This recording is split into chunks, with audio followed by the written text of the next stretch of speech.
प्रयागराज में शंकराचार्य स्वामी अविमुक्तेश्वरानंद सरस्वती का अनशन जारी है। रविवार को माघ मेले में विवाद के बाद स्वामी अनशन पर बैठे हैं। शंकराचार्य की मांग है कि प्रशासन प्रोटोकॉल के साथ उन्हें ले जाए, गंगा स्नान करवाए। आज दोपहर 12 बजे अविमुक्तेश्वरानंद सरस्वती प्रेस कॉन्फ्रेंस भी करने वाले हैं। दरअसल मौनी अमावस्या पर पालकी और भक्तों के साथ स्नान की इजाजत न दिए जाने को लेकर विवाद हुआ था। संगम नोज पर भीड़ को देखते हुए प्रशासन ने कम संख्या में पैदल जाकर स्नान करने की पेशकश की थी, लेकिन स्वामी अविमुक्तेश्वरानंद अपने रथ पर सवार होकर स्नान के लिए निकले अपने भक्तों के साथ। जब यहां रोका गया प्रशासन की ओर से भीड़ ज्यादा होने की वजह से, तब उनके समर्थकों ने हंगामा करना शुरू कर दिया। शंकराचार्य के अनुयायियों ने भी हंगामा किया, बवाल काटा और तब से ही स्वामी अविमुक्तेश्वरानंद सरस्वती अनशन पर बैठे हैं और उनकी मांग है कि प्रशासन उन्हें पूरे सम्मान के साथ स्नान करवाए। 12 बजे प्रेस कॉन्फ्रेंस करेंगे और आगे उनका क्या कहना है, क्या कदम है, वो साफ है। सर्वेश दुबे हमारे सहयोगी इस वक्त हमारे साथ जुड़ चुके हैं। सर्वेश, जो विवाद हुआ उसकी असल वजह क्या रही थी और अब क्या लग रहा है? प्रशासन की ओर से कोई हलचल है, कोई उम्मीद है जो मांग रखी है सरस्वती ने? देखिए, अभी मैं आपको बता दूं कि मौनी अमावस्या का स्नान पर्व था और उस समय ज्योतिष पीठ के शंकराचार्य स्वामी अविमुक्तेश्वरानंद सरस्वती अपनी पालकी अपने अनुयायियों और समर्थकों के साथ पहुंचे और ये चूंकि वो उस समय संगम नोज पर काफी भीड़ थी, प्रशासन की ओर से अनुरोध किया गया कि कम संख्या में पार्ट में टुकड़ों में जाकर पैदल जाकर स्नान करें, लेकिन इस पर सहमति नहीं बनी। अनुयायी थोड़ा उग्र हुए, जिसके बाद कुछ धक्का मुक्की हुई पुलिस से और फिर शंकराचार्य भी नाराज हुए और उन्हें वापस कर दिया गया। जिसके बाद वो अपने शिविर के बाहर, जो कि सेक्टर 4 के त्रिवेणी रोड के उत्तरी पटरी पर शिविर है, उसके बाहर ही धरने पर बैठ गए हैं। 21 घंटे से ज्यादा का समय हो गया है। उन्होंने 12 बजे प्रेस कॉन्फ्रेंस भी बुलाई है, अपनी बात को रखेंगे। फिलहाल उनकी मांग के बारे में अगर मैं बताऊं तो उनकी मांग है कि जो उनको प्रोटोकॉल शंकराचार्य के नाते मिलना चाहिए, उसी प्रोटोकॉल के साथ प्रशासन उनको ले जाए और गंगा स्नान कराए, ये उनकी मांग है। ठीक है सर्वेश, ये बताएं कि माघ मेले के दौरान क्या बाकी के साधु संत भी इसी तरह से स्नान करने पहुंचे?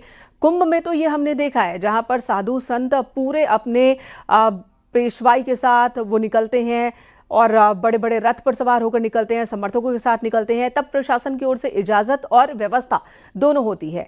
माघ मेले में भी क्या वही व्यवस्था है? नहीं, मैं आपको बता दूं कि माघ मेले में दूसरी व्यवस्था होती है, क्योंकि माघ मेले में अखाड़े नहीं आते हैं। कुंभ में अखाड़े के लिए अलग मार्ग बनाया जाता है, क्योंकि अखाड़े से नागा सन्यासी स्नान करने जाते हैं। इसमें कोई व्यवस्था नहीं है और 2-3 दिन पहले ही जिलाधिकारी जो यहाँ पर है ऋषिराज IAS हैं, उन्होंने इस बात को कहा था कि कोई VIP प्रोटोकॉल नहीं रहेगा और कोई विशेष स्नान की अनुमति नहीं रहेगी। ये बात स्पष्ट कर दी गई थी और क्योंकि भीड़ का दबाव ज्यादा बढ़ गया था, मौनी अमावस्या का स्नान था जिस पर करीब 4 करोड़ लोगों ने यहाँ पर स्नान भी किया है। ये अपने आप में बड़ी संख्या है। संगम नोज का क्षेत्र सीमित है, वहां पर काफी दबाव था और प्रशासन भी उस समय हल्कान था, क्योंकि संख्या बढ़ रही थी और निकलने वाली संख्या कम थी। लगातार अनाउंसमेंट के जरिए जो वहां पर पब्लिक एड्रेस सिस्टम लगाया गया था, लोगों को बाहर जाने के लिए कहा जा रहा था कि स्नान घाट खाली करें।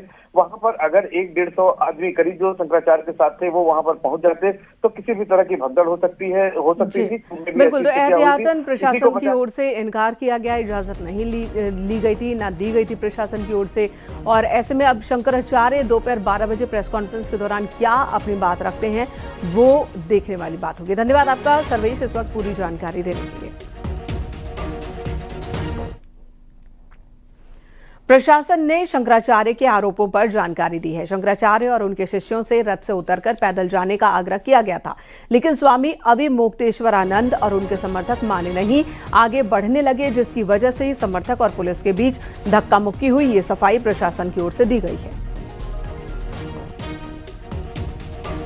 VIP स्नान पर पूरी तरह से प्रतिबंध था बिकॉज ऑफ मौनी अमावस्या और बहुत ज़्यादा भीड़ होने की वजह से, लेकिन ये अपनी जिद पे अड़े रहे और अपनी पालकी और रथ के साथ ही 200 श्रद्धालुओं के साथ वहाँ पर जाने की कोशिश कर रहे थे। बाकी जो लोग आ रहे थे यहाँ पे, वो लोग सभी लोग अपना पैदल आ रहे हैं और अपना स्नान करके जा रहे हैं, लेकिन ये बहुत अव्यवस्था लगभग 3 घंटे इन्होंने रखी। इसी अव्यवस्था की वजह से जो है फिर हम लोगों ने इनको बताया कि भाई आप रथ और पालकी के साथ नहीं जा सकते, बल्कि आप जो है अपने साथियों के साथ चले जाएं, स्नान कर लें। लेकिन बार बार रिक्वेस्ट और निवेदन करने के बाद भी ये माने नहीं। ये इस संबंध में हमें यह कहना है कि इन्होंने जो बैरियर तोड़ा और यहाँ जो पुलिस के साथ धक्का मुक्की की, उसके संबंध में हम वैधानिक कार्रवाई करेंगे। आज माघ मेले में जो इंसिडेंट हुआ है उसके बारे में हम ये स्पष्ट करना चाहते हैं कि माघ मेले में जितने भी श्रद्धालु कल्पवासी संत और महात्मा आए हैं उनके प्रति हमारी पूरी श्रद्धा और आस्था है और हम लोग जितने भी श्रद्धालु और संत हैं उनकी भावनाओं का सम्मान करते हैं, परंतु मेले में किसी प्रकार की अव्यवस्था उत्पन्न करने की किसी को छूट नहीं दी जाएगी।